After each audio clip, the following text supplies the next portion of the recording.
नमस्कार, capital TV Uttar Pradesh का खास शो किस्सा यूपी का देख रहे हैं आप। मैं हूं आपके साथ पूजा। आज किस्सा यूपी का में बात करेंगे सियासत और सियासत से आगे बढ़ रहे मुस्लिम तुष्टीकरण की। विवादित वेबसाइट ऑल्ट न्यूज के सह संस्थापक मोहम्मद जुबैर, जिसने नुपुर शर्मा के खिलाफ मुसलमानों को भड़काया।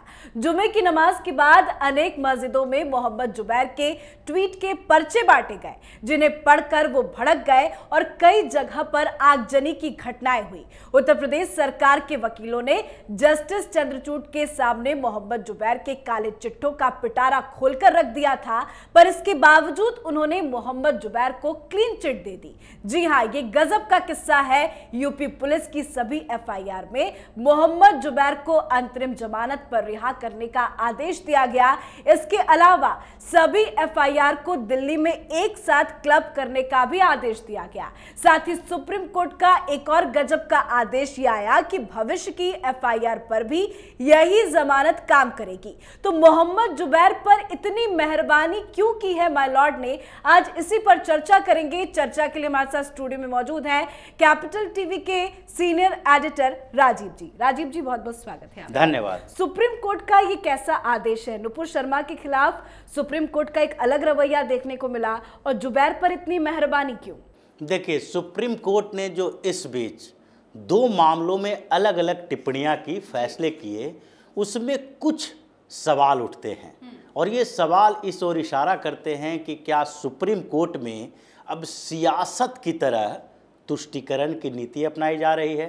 क्योंकि जुबैर का मामला अगर देखा जाए और सुप्रीम कोर्ट के फैसले देखे जाएं, और उससे पहले नुपुर शर्मा के ऊपर सुप्रीम कोर्ट की टिप्पणी और फैसले को देखें, तो दोनों में काफ़ी अंतर दिखाई पड़ेगा।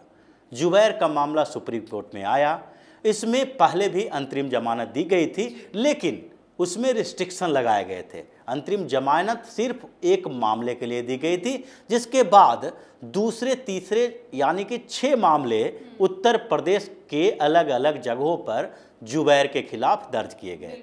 और जो एफआईआर दर्ज किया गया वो सारा का सारा कहीं न कहीं जुबैर की मानसिकता को दिखाता था कि अलग अलग जगहों पर उसने ट्वीट करके ये बताने की कोशिश की थी कि वो हिंदुओं को ताक पर रखना चाहता है, यानी कि हिंदुओं की भावनाओं के साथ वो हमेशा खिलवाड़ करेगा और उसका कोई कुछ नहीं बिगाड़ सकता है।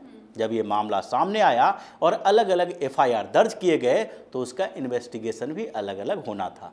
लेकिन जब ये मामला सुप्रीम कोर्ट में आया तो 3 जस्टिस थे जिनके बेंच में सुनवाई हो रही थी। उसमें से सबसे बड़ी बात यह है कि उसमें उस बेंच में एक जस्टिस सूर्यकांत, वही सूर्यकांत हैं जो नुपुर शर्मा पर हास्य टिप्पणी किए थे, जिन्हें ये लगा था नुपुर शर्मा के मामले में कि इन्होंने मोहम्मद साहब के खिलाफ जो टिप्पणी की है वो टिप्पणी पूरे बवाल का जड़ है। ये उस सुप्रीम कोर्ट के जज जो कानून के विशेषज्ञ हैं, उनको समाज के विशेषज्ञ बनने का अधिकार किसने दिया? उन्होंने जो टिप्पणी की थी वो सामाजिक सोशल साइंटिस्ट वाली टिप्पणी थी, और उनको ये समझना चाहिए था कि जो विवाद है उसके पीछे का कारण टिप्पणी है या फिर वो मानसिकता है जो उस विवाद को पैदा करना चाहता है। अगर नुपुर शर्मा ने टिप्पणी की, वो सवाल उठता उसके ऊपर चर्चाएं होती और ये कहा जाता कि नुपुर शर्मा ने मोहम्मद साहब पर जो टिप्पणी की है वो टिप्पणी सही है या गलत है। अगर वो टिप्पणी गलत है तो उनको माफ़ी मांगने के लिए कहा जा सकता था। इससे पहले उस बात की चर्चा होती कि क्या नुपुर शर्मा ने जो कोट किया है वो कोट हदीस में है, नुपुर शर्मा ने जो बातें कही है वो मोहम्मद साहब के बारे में इस्लामिक स्कॉलर पहले से नहीं कहते आए हैं, या वो संदर्भ अगर नुपुर शर्मा ने जो दिया उसमें अगर जो कोई कमी होगी तो उस पर चर्चा होती कि ये बात तो सही है लेकिन इन्होंने जिस अंदाज में बोला है वो गलत है, तो उस अंदाज के ऊपर टिप्पणी की जाती और उसके बाद उनसे माफ़ी मांगने के लिए कहा जा सकता था। लेकिन ये सारा प्रोसेस जो एक डेमोक्रेटिक इंस्टीट्यूशन वाले देश में होना चाहिए था वो प्रोसेस नहीं हुआ। किसी भी सभ्य समाज में जो तरीके अपनाए जाते हैं वो तरीका नहीं अपनाया गया। तरीका अपनाया गया मध्यकालीन व्यवस्था वाली, यानी कि आंख के बदले आंख वाली। नुपुर शर्मा को धमकियां दी जाने लगी, इनाम की घोषणा की जाने लगी, अलग अलग जगहों पर बवाल पैदा किए गए, हिंसा की गई। कानपुर में आप देख सकते हैं, इलाहाबाद में देख सकते हैं, उत्तर प्रदेश के अलावा दूसरे राज्यों में भी ऐसा करने की कोशिश की गई, जिसमें पश्चिम बंगाल में भी ऐसी कोशिश ज़्यादा हुई। तो अगर ये जो विवाद की जड़ नुपुर शर्मा है, तो उन लोगों को क्या कहें जिसकी मानसिकता ही विवाद पैदा करने वाली है। अगर नुपुर शर्मा ने जो टिप्पणी की थी, उस टिप्पणी पर चर्चा होती तो ये विवाद नहीं होता।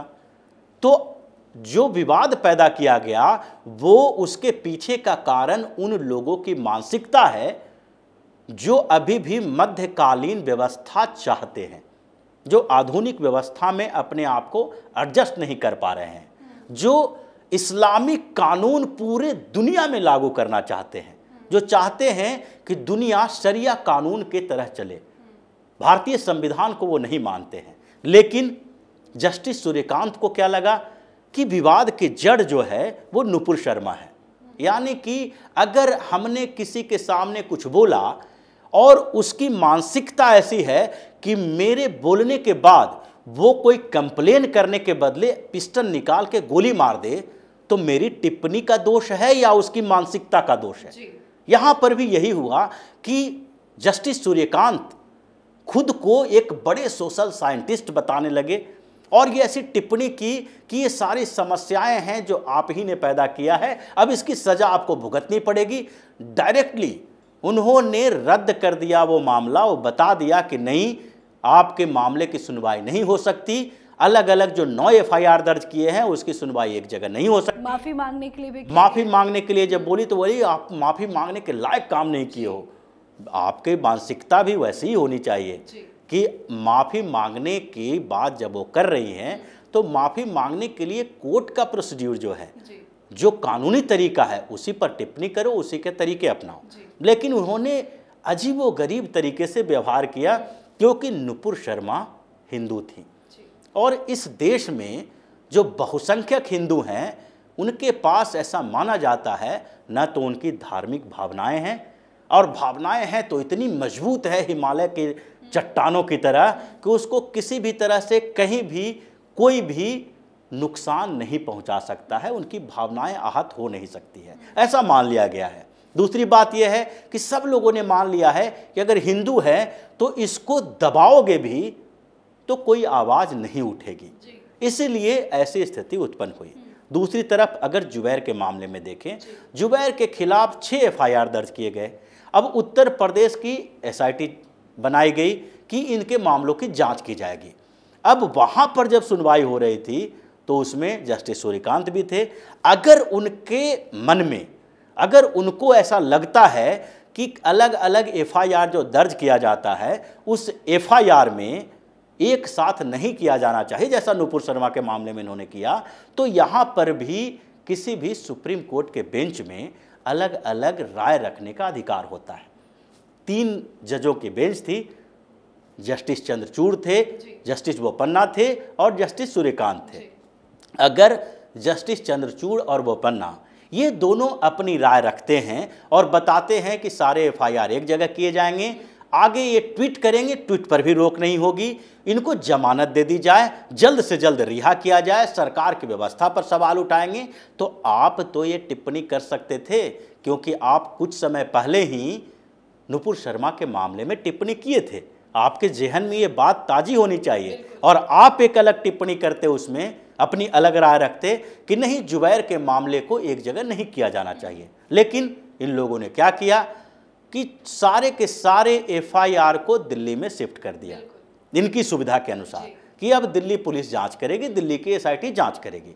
दूसरी बात यह है कि उन एफआईआर के बाद जब यहां पर ले आया गया तो एसआईटी को, यूपी पुलिस की एसआईटी को भंग कर दिया गया। अब आप जांच नहीं कर सकते। ये बड़ी बात और है कि आगे कोई भी मामला जो दर्ज होगा उसके लिए भी पहले से ही जमानत दे दी जाए। ये ट्वीट करेंगे, बाहर जाके अगर वैसा कोई खतरनाक ट्वीट करते हैं उस पर एफआईआर दर्ज होता है, या फिर पहले के कोई मामला सामने आता है और उस पर एफआईआर दर्ज होता है, उसको गिरफ्तार करने की बात आती है, सुप्रीम कोर्ट ने पहले ही बता दिया कि नहीं, अब आगे के मामलों के लिए भी जमानत है। ये जो तरीके हैं, कहीं न कहीं जिस तरीके से सियासत में तुष्टीकरण चल रहा है, और सियासी तुष्टीकरण में अभी कांग्रेस की बात देखें, जो इस मामले में जब फैसला आया तो सोशल मीडिया में चर्चाएं हुई, कांग्रेस का फटाफट बयान आने लगा उसमें कि जुडिशियरी, तो भाई जुडिशियरी पर सवाल नहीं उठाए जा सकते। लेकिन ये जुडिशियरी पर सवाल उठाए नहीं जाने की बात करने वाले कांग्रेसी ये नहीं बताएंगे कि इतने दिनों तक राहुल गांधी से लेके कांग्रेस के दूसरे नेता बार बार क्यों कहते आ रहे हैं कि सुप्रीम कोर्ट से लेके चुनाव आयोग तक सरकार के मुट्ठी में है। ये सवाल उठाना नहीं है, लेकिन इनको सेलेक्टिव परसेप्शन दिखाना है, यानी कि जहां इनके फायदे की बात आएगी, जहां मुसलमानों के बात आएगी, वहां पर ये उनका समर्थन करेंगे, जहां थोड़ा बहुत भी मुसलमानों के विरोध में होगा वहां पर सुप्रीम कोर्ट पर सवाल खड़ा कर देंगे। ये इनकी स्ट्रेटजी है। तो सुप्रीम कोर्ट ने जो जुबैर के मामले में फैसला दिया है, अगर वो फैसला सही है तो सुप्रीम कोर्ट को ही, ये 3 जजों की जो बेंच है, उसको एक बार नुपुर शर्मा के मामले को देखना चाहिए, और ये कम से कम एक सेल्फ रेगुलेशन सुप्रीम कोर्ट में होना चाहिए कि आपको क्या क्या बताना है, क्या बोलना है, अपने फैसलों में कैसी टिप्पणियां करनी है। ऐसा नहीं है कि कोई मामला किसी और चीज़ का है और टिप्पणी पूरी व्यवस्था पर कर रहे हो। हर बार देखा जा रहा है ये जुडिशियरी में कि हर मामले में कहीं ना कहीं सुप्रीम कोर्ट की टिप्पणी व्यवस्थाओं के ऊपर आती है कि सरकार क्या कर रही है, सरकार को क्या करना चाहिए, इंटॉलरेंस कैसे बढ़ रहा है, सांप्रदायिकता क्या हो रही है, कैसे कैसे मामले बढ़े हैं। ये सारी टिप्पणियां करने से आप परहेज करें, क्योंकि सुप्रीम कोर्ट की टिप्पणियों को बड़ा मामला बनाया जाता है।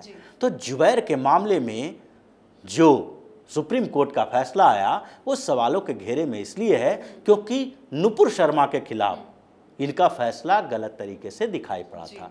अगर दोनों का कंपैरिजन नहीं किया जाएगा तो अपने आप में एक स्वतंत्र फैसला माना जाएगा, और ये दिखाता है कि अब तुष्टीकरण केवल सियासत का हिस्सा नहीं रह गया है, बल्कि एडमिनिस्ट्रेशन से लेकर जुडिशरी तक में कहीं न कहीं एक ग्लोबल तरीके से अपने आप को प्रदर्शित करने के लिए, अपने आप को महान साबित करने के होड़ में शामिल होने के लिए तुष्टीकरण किया जा रहा है, जिस पर रोक लगाया जाना चाहिए। जी, बहुत बहुत शुक्रिया बातचीत। धन्यवाद।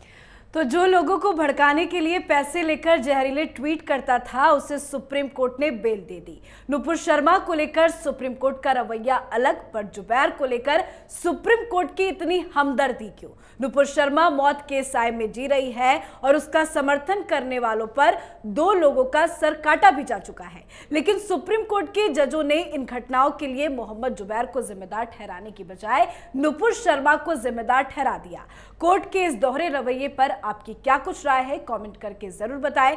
आज के हमारे खास शो किस्सा यूपी का में फिलहाल इतना ही। देखते रहिए कैपिटल टीवी उत्तर प्रदेश। नमस्कार।